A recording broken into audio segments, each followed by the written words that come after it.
Salam, mənim adım Dr. Emin Hacıbalayev, mən Mərkəzi Gömrük Hospitalında kardioloq vəzifəsində çalışıram. Bugün də üstü ilə qeyd eləmək istəyirəm ki, bildiyimiz qədər Dünya Səhiyyə Təşkilatının məlumatına görə ürək-damar problemləri ölüm riskinə görə ilk yerlərdən birini tutur və buna görə mən tövsiyə eləmək istəyirəm ki, vaxtı-vaxtında olan profilaksika sonraki xəstəliyin müalicəsindən qat-qat daha effektivdir. Bildiyimiz qədər ürək problemləri yüksək təzyiqə, hipertoniya, ürək-damar aterosklerozu, miokard infarktı, insult, anadan gəlmə qüsurlar, qazanılma qüsurlar, aritmiyalardan ibarətdir.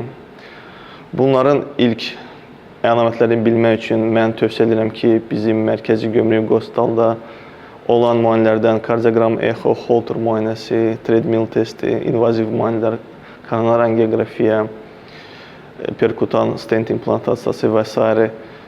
müayinələrdən istifadə edib vaxtında diaqnoz qoyulub və vaxtında müalicə alıb və bu risklərini, qabağını vaxtında almağa tövsiyə edirəm.